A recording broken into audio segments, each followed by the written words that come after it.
Okay, we're on Beitzah, Perek Daled Mishnah Bet. We're going to continue talking about the need to procure wood. In the last Mishnah, or firewood, in the last Mishnah, we talked about Matchilim ba'arimat teven avalo eitzim shebamuktzeh. You can't take for wood, wood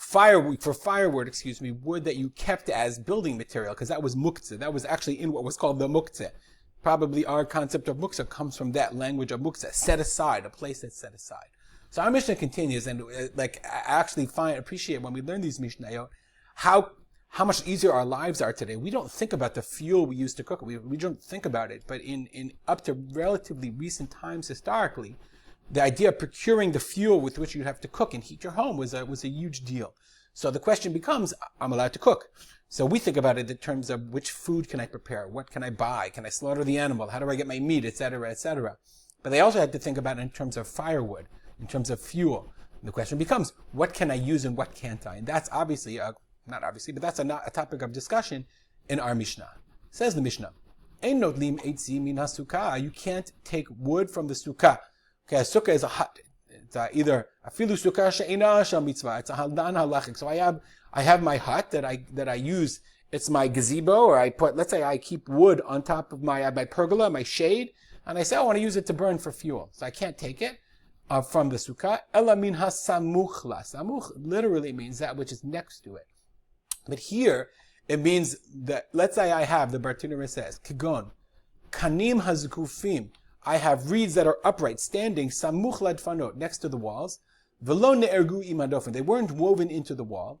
Delo batlu lagabe hadofen. They're not negated they're not part of the wall. The fikach notlim be'em Yom Tov. Therefore, I can take them on Yom Tov. So therefore, if I leaned beams or wood or reeds next to my sukkah, on the end, I can use those for burning. Says the Mishnah. Next case. Mivi'im eitzi min hasadeh min hamechunas umin hakarfef afilu min hamefuzar. Okay, so if I have min hasadeh in the Tchum Shabbat, remember there's no isur of carrying. There's two categories we have here. Mechunas, which means wood that's gathered together, or mefuzar, wood that's split apart. So that's just scattered. Okay? So the Mishnah says the following. According to this Tana, as we'll see, if I have wood that's muchnas, that's brought together, and it's in the field, out in the field, but I gathered it together and left it in the field, I can use it. Or if it's min hamefuzar, if it's not brought together, but it's in my karfef. Karfef is an area, we're going to see what it is, but it's an enclosed area. We saw this idea of karfef in Hilchot Shabbat. I think I have a picture. Hold on. I just realized you don't hold on. It's automatic. I just stopped the recording and continue it. Anyway, so this is a karfef. So it's an enclosed area. I mean, this is the Kol HaLashon website. This is from Masechet Eruvin. I had it. It's just an enclosed area where people stored stuff. So it's like a storage area. Okay, so our Mishnah says the following. If I have, see the wood, it's muchnas, but let's say the wood was spread around in the karfef. Okay, so if from the karfef, from the enclosed area, afilu min fuzar. So according to this Tana, and I made a chart. Let's have a chart. We're going to use this to make this a little bit bigger. Okay, I made the chart. Here we are. Okay, from the muchna, it says if it's in the sadeh, it has to be from muchnas. Okay, and from the karfef, according to the Mishnah, you can bring wood afilu min hamefuzar. Okay, from that which is whether it's muchnas, whether it's gathered together, or even spread around. So in this picture that we had. Okay, even if it's spread around in this, according to this Tana in the Mishnah. But let's look at the Bartunera for a second. Bartunera says, based on the Gemara, Matnitin Yechidahi. This is an individual position. Ve'ena halacha. It's not the halacha. Ela hilchata, but the halacha is ein mevi'im eitzim ela min hamuchnasim sheba karpef. Okay, so you can only bring from in the karpef if it's muchnas. Umin hasadeh lo yavi klal, and from the field you can't bring it all. Afilu min hamuchnasim, even if you gathered it together in the field. Why? Delav da'atei ilahu, because you're not thinking about it. Ho ve'ina mishtamrim klal. Since it's not mishtamer, since it's not from the word shmirah, since it's not guarded, it's not what? So you're like, okay, you gathered in the field, but anybody could take it. So therefore, it's a problem. Avamina karpaf shu mishtamer, but from the karpaf that's guarded, umukaf saviv, let's look back at our picture, right? It's mukaf, it's surrounded, it's guarded, so people aren't going to take your stuff. Then when they're mechunas, your da'at is on. Let's go back to our chart. Okay, this is the position of the Mishnah.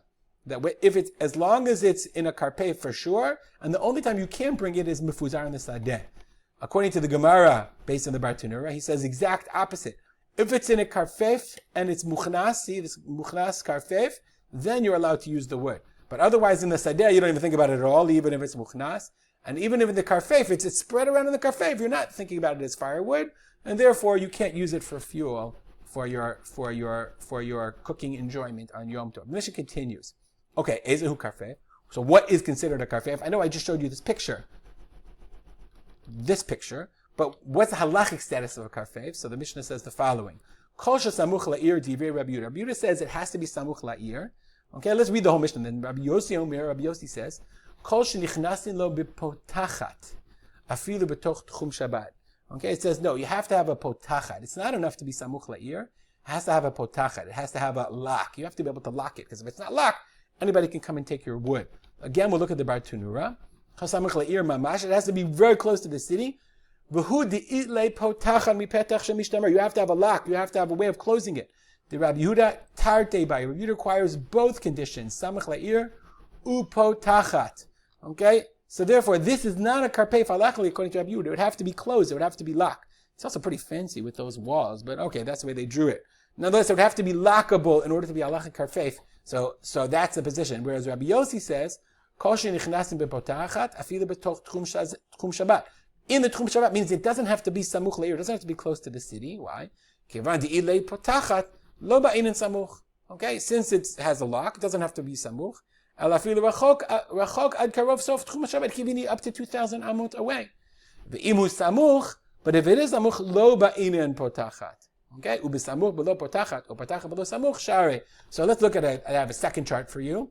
So remember we said in the karpef, according to if it's karpef and it's muchnas, according to the halacha, then you can get your wood. But I have to know what a karpef is. So Rabbi Yehuda said, again, he said, it has to have both. Karpef, according to the Bar Tunura, a karpef and a potachat.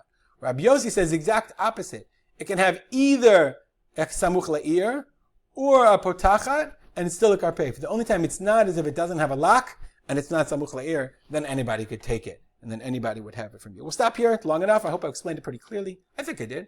We'll dedicate our learning to the memory of my father, Harav Simcha ben Yitzchak Kalman. Have a good day.